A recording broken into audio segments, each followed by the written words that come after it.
ओम श्री गणेशाय नमः। ओम गं गुरुवे नमः। ओम नमः शिवाय। शिवजी सदा सहाय। रुद्र संहिता द्वितीय खंड अध्याय 19।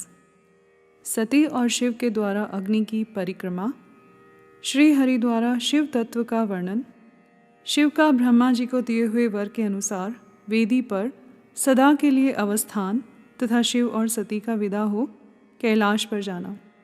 ब्रह्मा जी कहते हैं, नारद, कन्यादान करके दक्ष ने भगवान शंकर को नाना प्रकार की वस्तुएं दहेज में दी।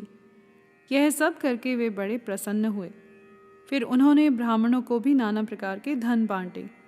तत्पश्चात लक्ष्मी सहित भगवान विष्णु शंभु के पास आ हाथ जोड़कर खड़े हुए और यों बोले, देव देव महादेव, दया सागर प्रभु, तात, आप संपूर्ण जगत के पिता हैं और सती देवी सबकी माता हैं।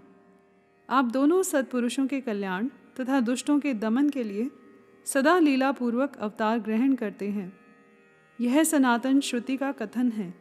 आप चिकने नील अंजन के समान शोभा वाली सती के साथ जिस प्रकार शोभा पा रहे हैं, मैं उससे उल्टे लक्ष्मी के साथ शोभा पा रहा हूँ।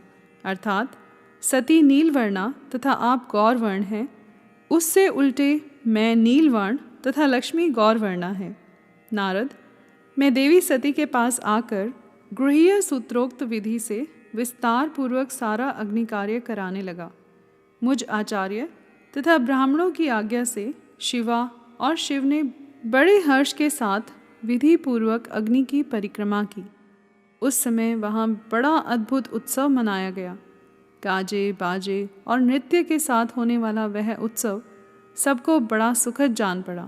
तदंतर भगवान विष्णु बोले, सदाशिव, मैं आपकी आज्ञा से यहाँ शिव तत्व का वर्णन करता हूँ।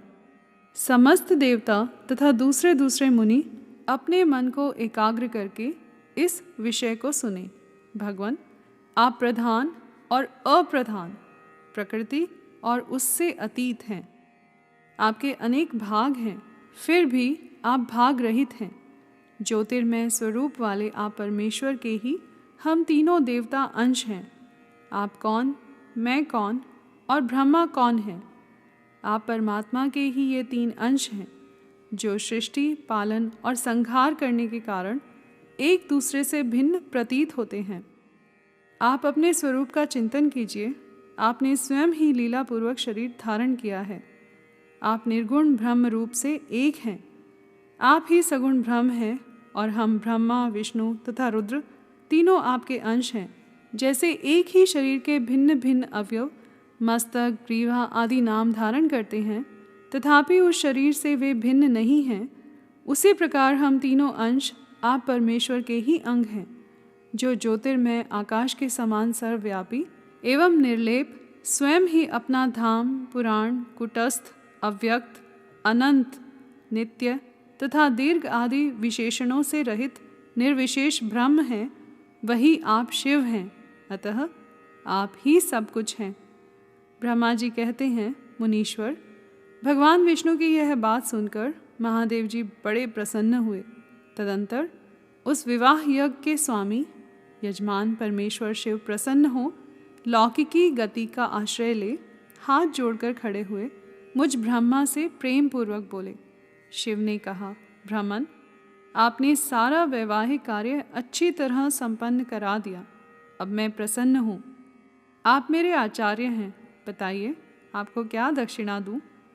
सुरज्येष्ठ, आप उस दक्षिणा को मांगिए। महाभाग, यदि वह अत्यंत दुर्लभ हो तो भी उसे शीघ्र कहिए। मुझे आपके लिए कुछ भी अदेय नहीं है।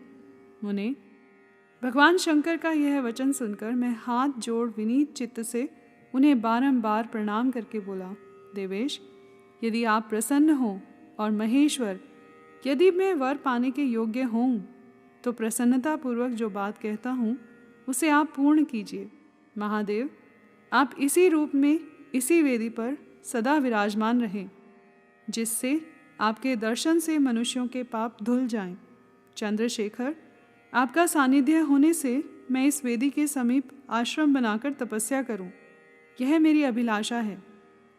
चैत्र के शुक्ल पक्ष की त्रयोदशी को पूर्वा फाल्गुनी नक्षत्र में रविवार के दिन इस भूतल पर जो मनुष्य भक्ति भाव से आपका दर्शन करे, उसके सारे पाप तत्काल नष्ट हो जाएं, विपुल पुण्य की वृद्धि हो और समस्त रोगों का सर्वथा नाश हो जाए। जो नारी दुर्भगा, वंध्या, कानी अथवा रूपहीना हो, वह भी आपके दर्शन मात्र से ही अवश्य निर्दोष हो जाए। मेरी यह बात उनकी आत्मा को सुख देने वाली थी। इसे सुनकर भगवान शिव ने प्रसन्न चित्त से कहा, विधाता, ऐसा ही होगा। मैं तुम्हारे कहने से संपूर्ण जगत के हित के लिए अपनी पत्नी सती के साथ इस वेदी पर सुस्थिर भाव से स्थित रहूंगा।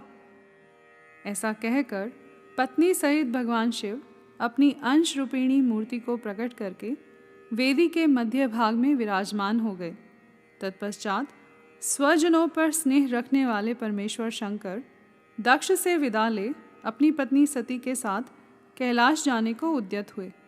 उस समय उत्तम बुद्धि वाले दक्ष ने विनय से मस्तक झुका हाथ जोड़ भगवान ऋषभध्वज की प्रेम पूर्वक स्तुति की। फिर श्री विष्णु आदि समस्त देवताओं, मुनियों और शिवगणों ने नमस्कार पूर्वक नाना प्रकार की स्तुति करके बड़े आनंद से जय जयकार किया।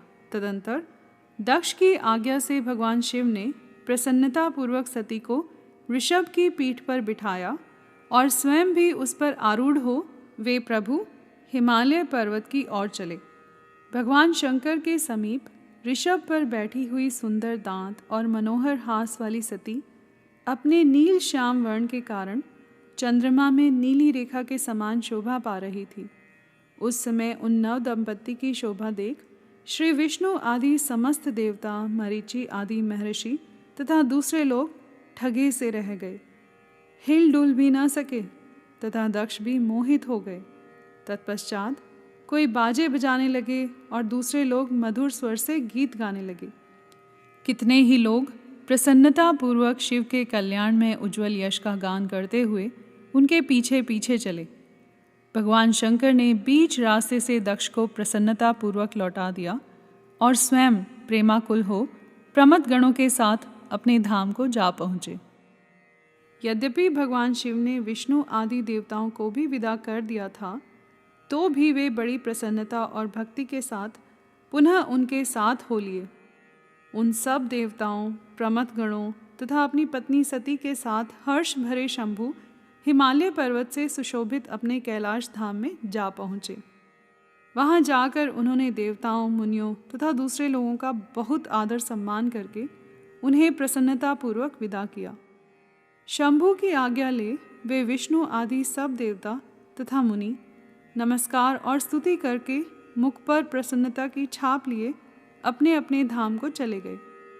सदाशिव का चिंतन करने वाले भगवान शिव भी अत्यंत आनंदित हो हिमालय के शिखर पर रहकर अपनी पत्नी दक्ष कन्या सती के साथ विहार करने लगे।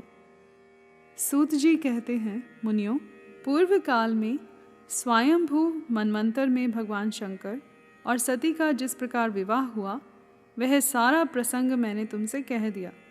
जो विवाह काल में, यज्ञ में अथवा किसी भी शुभ कार्य के आरंभ में भगवान शंकर की पूजा करके शांत चित्त से इस कथा को सुनता है, उसका सारा कर्म और वैवाहिक आयोजन बिना किसी विघ्न बाधा के पूर्ण होता है और दूसरे शुभ कर्म भी सदा निर्विघ्न पूर्ण होते हैं। इस शुभ उपाख्यान को प्रेम पूर्वक सुनकर विवाहित होने वाली कन्या भी सुख, सौभाग्य, सुशीलता और सदाचार आदि सद्गुणों से संपन्न साध्वी स्त्री तथा पुत्रवती होती है। यहाँ पर अध्याय 19 और 20 समाप्त हुआ। कर्पूर गौरम करुणावतारम संसार सारम भुजगेंद्रहारम सदा वसंतम हृदयारविंदे भवम भवानी सहितं नमामि।